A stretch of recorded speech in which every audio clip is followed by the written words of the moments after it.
Hello, organizational theory and behavior class. Week two, not four, two.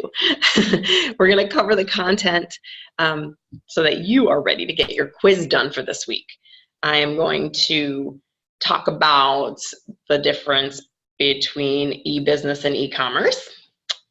I am going to talk about, which we already talked about in class too, how to engage different age range employees and staff, Generation X, Y, millennials versus baby boomers. And we're going to learn some terms and vocab words. That's kind of important here, and want you to take the time to look over words and terms and familiarize yourself with the words and terms and the definitions, and then read the definition, get it in your head, and then be able to tell me it, summarize it in your own words, because you can't copy exactly, because it's not APA style. If you're copying a definition, you got to kind of re-say it in your own words, but then state who defined it, but still not copy exactly how that person defined it, if that makes sense. And then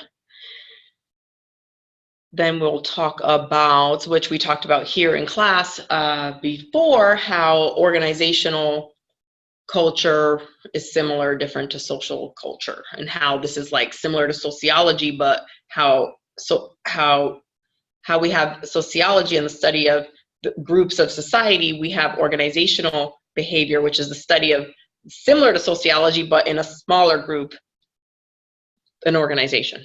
So that's what I'm going to cover, and I will start off, take it back to the top.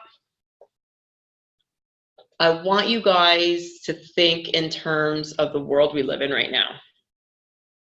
And I know there's a term, and I haven't looked it up yet, but I might be able to look it up while I'm on video here. eBay is an e-commerce platform where people can sell things online. They can commerce. Commerce is one of the 5 types of social behavior, and I'm going to write them here because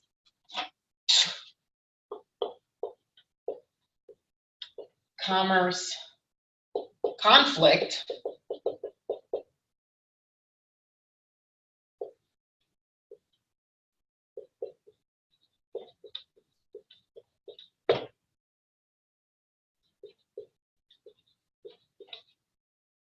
commerce,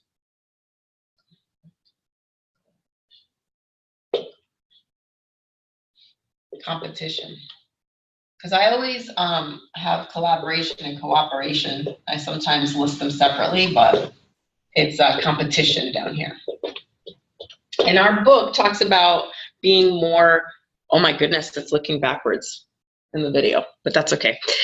You don't need to know all these 5. You need to know commerce, and it's one of the 5 types of social interaction, and that's when I give you this marker, maybe you give me a different color marker back, or I give you US dollars and you give me a cup of coffee. That's what happens at Starbucks usually. Although I use an app, and it's like I put real money into like a digital thing, and it's still commerce. And that's not e-commerce, because I'm physically I'm in a store and I'm buying it from there. E-commerce is I order something online and maybe somebody ships it to me. That's still e-commerce. What I can also do online is I can have a piece of software that I'm selling, and I sell that piece of software online, and that software is what I'm selling, and that's all online.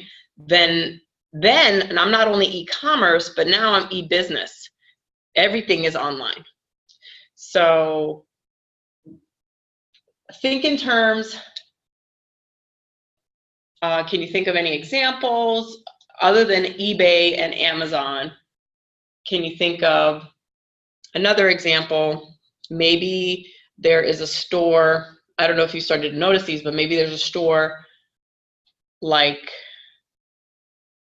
Nike. There's a Nike outlet when I drive over here on San Clemente. So there's a Nike outlet, but I can also buy Nike stuff from Nike store online, and I can also buy Nike stuff from other vendors who sell Nike stuff, right? So your business could have an e-commerce segment, but not be a total e-business.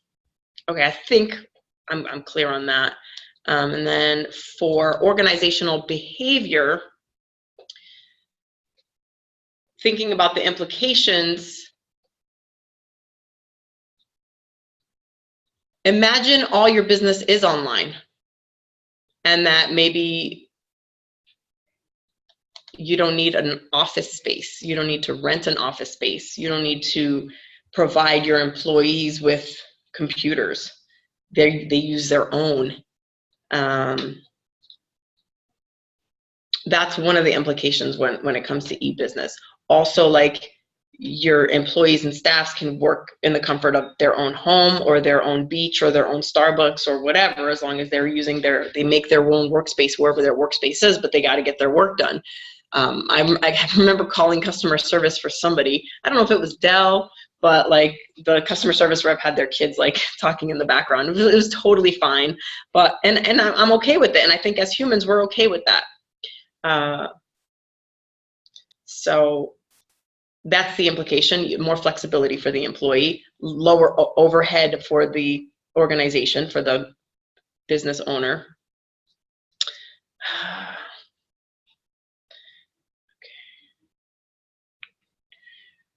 Oh, and this is the term. Let's look at, let me look it up real quick to see if I can find. Is it massive? You know how we have massive multiplayer online games, massive e-commerce brands, massive open online courses. Okay, that's another term. So massive open online courses. Those are, that is, I'd say I record enough of these videos and now they can be taken and then just put on the internet, and then you could just take it. Millions of people can see them. Right now, these videos are for you guys. But what I'm looking to find is the term for e-commerce that is, you know, it lets me be a buyer and seller. We're just like eBay. Like, I can buy and sell on eBay. I can buy and sell on Amazon. They all have their different rules and guidelines. You know, like Amazon switched to where you have to pay $40 a month to be a seller on Amazon and sell only stuff that's like close to brand new or new with, you know, brand things on it, where eBay is more flexible. But it's gotta be, it's called something where it empowers us to be the person working, buying and or selling. Similar to Uber, where it lets your average person be the driver, and they're platforms and we could use them, and they're e-commerce. We're just in such times that sometimes these words aren't even defined yet. These terms aren't even defined yet. And then like Airbnb is similar to Uber, where Airbnb is like you let people rent a room in your house as like a hotel. So, and this is part of a share movement. I know that that's out, but that's allowing people to generate money for themselves in their own house by renting their room out. That's letting people who have a car drive other people around and earn money. And that's a combination of e-commerce / because the transaction for Uber and the transaction for Airbnb, they handle taking the money on a credit card from whoever's buying the service, and then they pay the person like me if I'm driving somebody or if I'm letting somebody stay in my house. And they take a percentage. So that's e-commerce, because the transaction is being done via the internet, but then somebody's getting a real service, like I'm actually driving somebody or they're sleeping at my house. And then I want to look up that term where it's like it allows the public and the people to like become more entrepreneurial. Okay, next.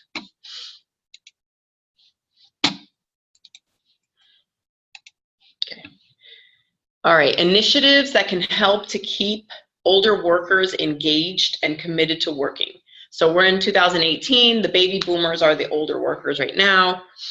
And this is, I'm going to read the list. So in class, we talked about how, in class, what I said last week was mentors, if you let the older employees be mentors to the younger employees, you'll keep them engaged. According to our textbook, there's a list of 7 things. So I already wrote my summary of what those are, and I'm going to read them to you right now. So offer challenging tasks that demonstrate value for the company and that make them feel like they can be respected. The employee. Oh, look, I can't change my answer. Okay. Give autonomy and latitude on some tasks where it can be given. So at the beginning, my answer is continue to practice task-based situational leadership. So there's in some parts where this older employee can be just given more freedom, autonomy and freedom to do what they can do to accomplish a task. But then also watch out and be fair that you're offering the older employees the same kind of training and learning opportunities on new technology that the younger employees are getting. Maybe be a little bit more patient when it comes to training for that. I've met lots of older, and I can't remember where it was. I don't know if it was a truck driver. Maybe it was a truck driver who said that they don't even use GPS. And this truck driver I spoke to last May when I was doing social research across the country. And I think he said he doesn't even use GPS. But that's not who I had in mind. There was somebody else, maybe it was a government employee, and then the government, the bureaucracy was okay with not training that person on that software because they were going to retire soon anyways, and that person didn't want to do it. But sometimes they want to do it. People want to do it, so you give them the opportunity to do it and train on it. Okay. Be fair. Okay. Recognize and reward skills, experience, and their expertise and wisdom.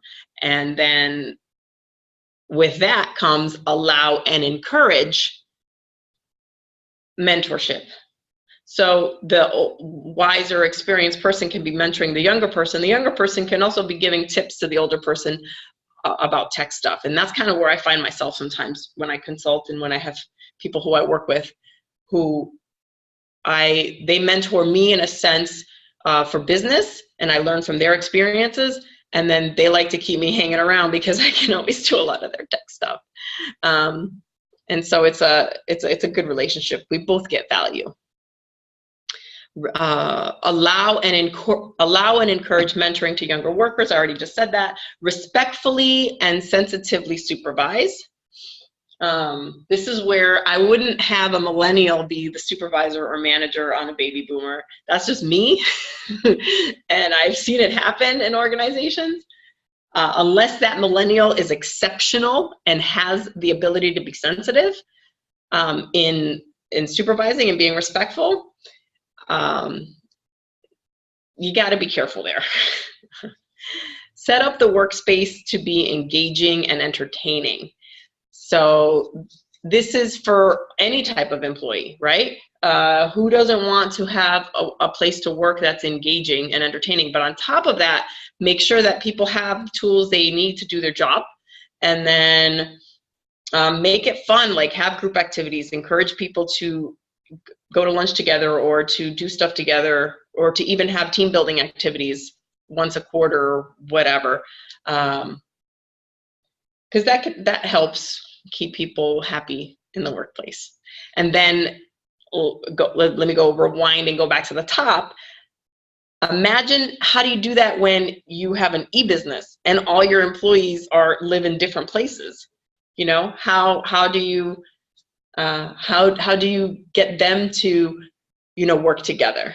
And so I've done that. I've worked with teams in Korea, Ireland, China, South America, all at the same time. And some people I met, some people I didn't, but because we have technology now, it's cool because we can see each other's faces.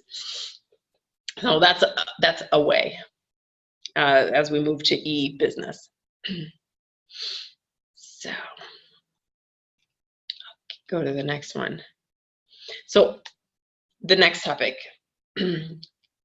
Organizational culture values are the combination of what norms are preferred by the company and preferred by the employees. Now, sometimes they can be the same, sometimes they can be different, and that's where we go into two vocabulary words: espoused values and enacted values. So our espoused values are the stated norms that are preferred by the organization, and they can differ from enacted values, which are the values and norms that are exhibited by employees. And that's where cultural change happens. And that's what happens in society too, as the younger generation gets more into the workplace and into things and into government, and things change. So you see it happening in society, and that can also happen in an organization. So there could be a time when the employee workforce is all behaving differently than the old culture, then that culture starts to shift and change. So if I was to think of an example, I wanted to share the example where there's a core value for a company that's called every voice matters. And every voice matters means you can say, there's a survey that goes out where you write your answer in the survey about stuff. And then there's also open door policies where executives and directors and people are willing to talk to people at any level. So that was something that was part of this organization as it started like 25 years ago, and people could talk to each other. But then as organizations grow and then managers and hierarchies and all that stuff comes into play, you can have employees behave without that core value in mind. Like a manager could get defensive that the person that is their employee went to a director or an executive or a vice president, because that manager could feel like, oh, well, they're not talking to me, they're going straight to the director, to the VP or a CEO. And then that manager behaving in a way about that employee voicing their opinion, and then turning around and sabotaging the employee because of it's bullying. So so much for every voice matters, and because that could be a core value, but then you start to get reprimanded and bullied. That's not cool. So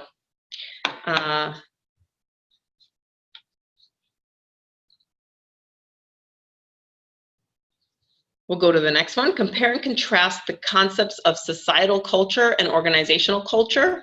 I already talked about that at the beginning of this video. So the way that I would define it myself is that I would say that organizational culture is just a micro of the macro societal culture, which is the values and beliefs that define a society's way of being, like how are we American, and then how is Nike, right? Like they're, how they are in their workspace. So the bigger, and Nike is in America, so, but it's all over the world too. So it's the beliefs that define the company's way of being, and that is just a micro example of the macro societal culture, being the shared values and beliefs that underlie a social group or a country. That's kind of the social things that I compared for societal culture. So it's like, it could be a country, it could also be a religion, could also be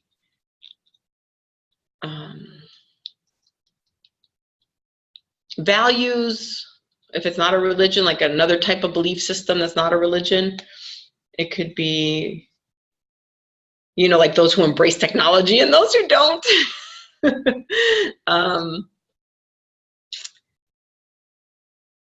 And then I might as well give you guys, if you do not have this book,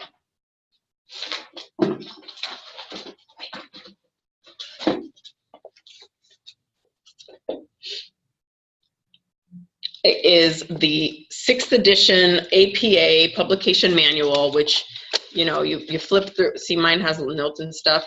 I usually go to the back, look at the topic, what I need to find, then I go to the middle and find, like, if I'm looking at an article on the internet, look up how After I read the article from the internet and I get like an idea of what it's saying, then I could put it in my own words, what that author from the internet just said.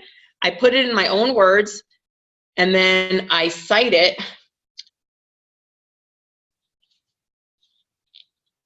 I'm not sharing my screen, so you guys aren't going to see it, but I'll give you the something online.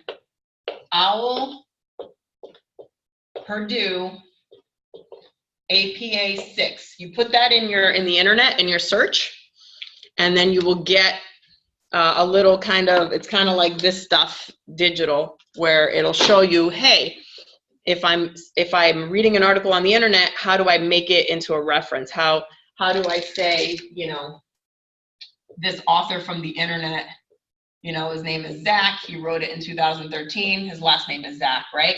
So I'm like, so I read that article said Benjamin Franklin was awesome. So according to,